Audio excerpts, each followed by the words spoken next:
తెలంగాణలో పార్టీ మారిన 10 మంది ఎమ్మెల్యేల అనర్హత పిటిషన్పై సుప్రీంకోర్టులో కీలక విచారణ జరిగింది. ఈ సమయంలోనే పార్టీ మారిన ఎమ్మెల్యే కడియం శ్రీహరి సంచలన కామెంట్లు చేశారు. అసెంబ్లీలో చిట్ చాట్ నిర్వహించిన కడియం శ్రీహరి తాను అన్నింటికీ సిద్ధంగా ఉన్నానని కామెంట్ చేశారు. సుప్రీంకోర్టు తీర్పు ఎలా వచ్చినా తాను ఎదుర్కోవడానికి సిద్ధంగానే ఉన్నానని కడియం స్పష్టం చేశారు. పరోక్షంగా ఉప ఎన్నికకు తాను రెడీగా ఉన్నానని వ్యాఖ్యలు చేశారు కడియం శ్రీహరి.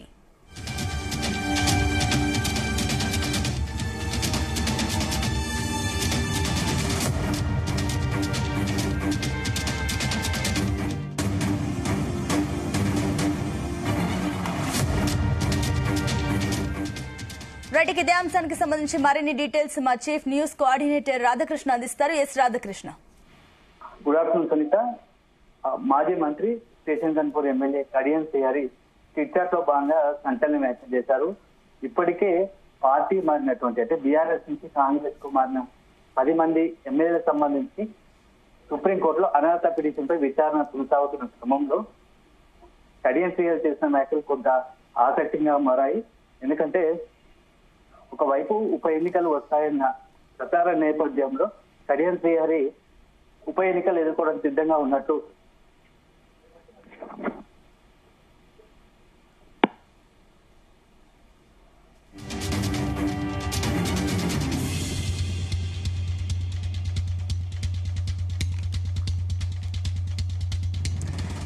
తెలంగాణలో పార్టీ మారిన 10 మంది ఎమ్మెల్యేల అనర్హత పిటిషన్ పై సుప్రీంకోర్టులో కీలక విచారణ జరిగింది. ఈ సమయంలోని పార్టీ మారిన ఎమ్మెల్యే కడియం శ్రీహరి సంచలన కామెంట్లు చేశారు. అసెంబ్లీలో చిట్ చాట్ నిర్వహించిన కడియం శ్రీహరి తాను అన్నింటికీ సిద్ధంగా ఉన్నానని కామెంట్ చేశారు. సుప్రీంకోర్టు తీర్పు ఎలా వచ్చినా తాను ఎదుర్కోవడానికి సిద్ధంగానే ఉన్నానని కడియం శ్రీహరి స్పష్టం చేశారు. పరోక్షంగా ఉప ఎన్నికకు తాను రెడీగా ఉన్నాననే వ్యాఖ్యలు చేశారు కడియం శ్రీహరి.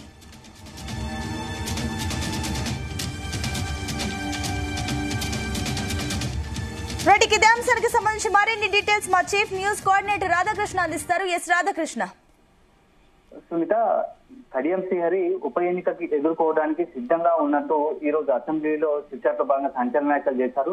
ఎందుకంటే ఒకవైపు ఈ రోజు సుప్రీంకోర్టులో 10 మంది పార్టీ మారిన ఎమ్మెల్యేలకు సంబంధించి అనర్హత పిటిషన్ పై విచారణ కొనసాగుతోంది. ఈ విచారణ క్రమంలోనే భాగంగా ఈ రోజు కడియం శ్రీహరి వ్యాఖ్యలు చేయడం కొంత సంచలనంగా మారింది. ఇప్పటికే ఏంటంటే బీఆర్ఎస్ నుంచి తీవ్రంగా కొద్ది రోజులుగా ఉప ఎన్నికలు రాష్ట్రంలో ఉప ఎన్నికలు రాబోతున్నాయి.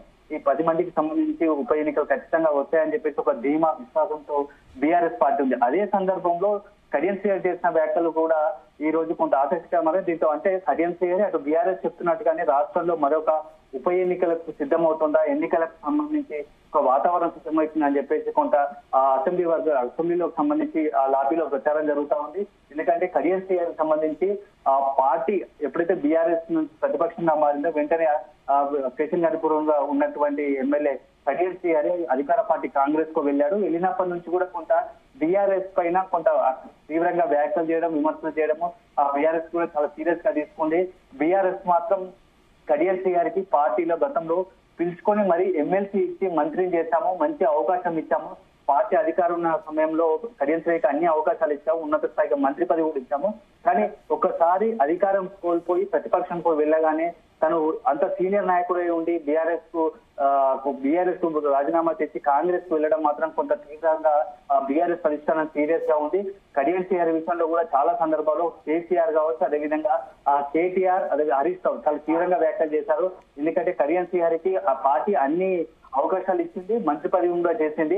అలాంటి సందర్భంలో లాస్ట్ చివరి నిమిషంలో బీఆర్ఎస్ సంబంధించి స్టేషన్ గన్పూర్ ఎమ్మెల్యే ఉన్నటువంటి రాజేను పక్కన పెట్టి కూడా టికెట్ ఇచ్చి గెలిపించినందుకు పార్టీకి ఇదా చేసేది కడియం శ్రీహరి అని చెప్పి ఒక సీనియర్ నాయకుడు ఉన్నటువంటి కడియం శ్రీహరి బీఆర్ఎస్ చేసిన పెద్ద ద్రోహం అని చెప్పేసి బీఆర్ఎస్ విమర్శిస్తా ఉంది. ఎందుకంటే బీఆర్ఎస్ సంబంధించి వన్స్ ప్రతిపక్షంలోకి వెళ్ళగానే పార్టీకి అండగా ఉండాల్సిన సమయంలో, కష్ట సమయంలో అలాంటి సీనియర్ నాయకుడు అధికార పార్టీకి వెళ్ళడం పట్ల బీఆర్ఎస్ చాలా సీరియస్ గా ఉంది. సో దీనికి ఇప్పటికే దీనికి సంబంధించి అనర్హత పిటిషన్ కావచ్చు, ఇతర సందర్భం వచ్చినప్పుడల్లా కడియం శ్రీహరిపై కొంత బీఆర్ఎస్ తీవ్రంగా విమర్శలు చేసుకున్న ఆరోపణలు గుర్తిస్తున్నారు. అదే సమయంలో కడియం శ్రీహరి కూడా తాను పూర్తి స్థాయిలో ప్రజాస్వామ్యంగా పార్టీ మారాను, అక్కడ బీఆర్ఎస్ ఉన్న రోజులు కొంత నియంత్రిత పోకడు ఉండేది, ఏది చెప్పాలనుకున్న మంత్రిగా కూడా కొంత కనీసమైన స్వేచ్ఛ ఉండకపోయేది, దాంతో కొంత పార్టీ మారాల్సిన పరిస్థితి వచ్చేది. సో సో కేవలం స్టేషన్ కనుపూర్లో నా సొంత బలంతో నేను గెలిచాను, భవిష్యత్తులో గెలుస్తాను. ఒకవేళ ఇప్పుడు సుప్రీంకోర్టు కనుక అనర్హత పిటిషన్ విషయంలో ఏదైనా ఒక నిర్ణయం తీసుకున్నా, తీర్పు ఇచ్చినా దానికి నేను కట్టుబడి ఉంటాను, ఎదుర్కోవడానికి సిద్ధంగా ఉంటాను. అంటే ఒక రకంగా ఉప ఎన్నికకు వస్తే నేను సిద్ధంగా ఉన్నాను, మళ్ళీ ఆ ఉప ఎన్నికల్లో నిలబడి పోటీ చేసి గెలుస్తానని చెప్పేసి ఒక ధీమా వ్యక్తం చేశారు. అయితే మొత్తంగా కూడా మాత్రం ఇప్పుడు ఉన్నటువంటి పరిస్థితుల్లో కడియం శ్రీ గారు చేసిన వ్యాఖ్యలు ఒక కడియం శ్రీ గారికి సంబంధించిన వాళ్ళు 10 మంది ఎమ్మెల్యేలకు సంబంధించిన విషయాన్ని కొంత సూచిస్తున్నట్టుగా తెలుస్తోంది. అంటే కొంత ఈ పార్టీ మారిన ఎమ్మెల్యేలు కూడా ఉప ఎన్నికలు వస్తాయనే ఒక ఆందోళన ఉన్నట్టుగా తెలుస్తోంది. ఏదో పార్టీ మారాము కానీ ఇప్పుడున్న పరిస్థితిలో కాంగ్రెస్ నుంచి కూడా సరైన సపోర్ట్ లేదు, అదేవిధంగా నియోజకవర్గంలో మద్దతు లేదు. అదే సందర్భంలో సుప్రీంకోర్టు కూడా ఒక అనర్హత వేస్తే మాత్రం తమ పరిస్థితి కొంత ఇబ్బందికరంగా మారుతుంది. ఇప్పటికే ఈ విషయంలో బీఆర్ఎస్ కొంత దూకుడుగా ఉంది, ఉప ఎన్నికలు వస్తాయని అక్కడ బీఆర్ఎస్ గెలుస్తుందని చెప్పేసి కొంత కాన్ఫిడెంట్ గా ఉంది. ఇదే సమయంలో ఈ అనర్హత పిటిషన్ పై కడియం శ్రీ చేసిన వ్యాఖ్యలు కడియం శ్రీతో పాటు మిగతా ఎమ్మెల్యేలు కొంత పార్టీ మారిన ఎమ్మెల్యేలు కొంత గుబులు రేపుతుందని చెప్పవచ్చు. మొత్తానికి చూస్తాం. అయితే రాధాకృష్ణ, మరోపక్క ఇటీవల కాలంలో సీఎం రేవంత్ రెడ్డి స్టేషన్ గన్పూర్ లో పర్యటించిన విషయం తెలిసిందే. అయితే ఈ టైంలో ఇప్పుడు కడియం శ్రీహరి కమెంట్స్ చూస్తుంటే అటు సీఎం రేవంత్ రెడ్డి కూడా ఈ ఉప ఎన్నికకు రెడీగా ఉన్నారనుకోవచ్చా? ఖచ్చితంగా, ఎందుకంటే ముందస్తు ఊహంలో భాగంగానే ఇటీవల సీఎం రేవంత్ రెడ్డి చేస్తున్నటువంటి జిల్లా పర్యటనలు కావచ్చు, స్టేషన్ కనుపూర్కి వెళ్ళిన క్రమంలో కూడా, ఎందుకంటే భవిష్యత్తులో ఉప ఎన్నికలు వస్తే ఖచ్చితంగా కూడా కాంగ్రెస్ గెలిపించుకోవాలి, గెలిపించి తమ పట్టు సాధించుకోవాలనే దాంతో కూడా కొంత సీఎం రేవంత్ రెడ్డి కావచ్చు కాంగ్రెస్ అధిష్టానం భావిస్తుంది. ఒకవేళ ఉప ఎన్నికలే ఒకవేళ ఉప ఎన్నికలు మాత్రం వస్తే మాత్రం ఖచ్చితంగా కాంగ్రెస్ బలం నిరూపించుకోవాల్సిన అవసరం ఉంటుంది టార్గెట్ గా అని చెప్పేసి ఇప్పటి నుంచే కాంగ్రెస్ పార్టీ కూడా అధికార పార్టీలో ఉంది కాబట్టి ఆయా నియోజకవర్గాలపై ప్రత్యేక దృష్టి పెట్టినట్టు తెలుస్తా ఉంది. ఎవరైతే కాంగ్రెస్ సంబంధించి అంటే అనుకూలంగా ఉంటూ అనర్హత పిటిషన్ పడుతూ వాళ్ళందరికీ కూడా ఆ పార్టీ తరఫున అదే వ్యక్తిగతంగా తాను మద్దతుగా ఉంటాను, ముందస్తుగా ఆయా నియోజకవర్గంలో అభివృద్ధి కాస్త పెద్ద ఎత్తున చేపడతామని చెప్పేసి ఇప్పటికే కొంతమంది ఎమ్మెల్యేలకు, పార్టీ మారిన ఎమ్మెల్యేలకు సీఎం రేవంత్ రెడ్డి హామీ ఇచ్చినట్టు తెలుస్తోంది. దాంట్లో భాగంగానే స్టేషన్ కనుపూర్తో మొదలైనటువంటి నియోజకవర్గ పర్యటన తర్వాత కాలక్రమం మిగతా నియోజకవర్గం ఉండే అవకాశం కనిపిస్తుంది. Right Radhakrishna, thank you.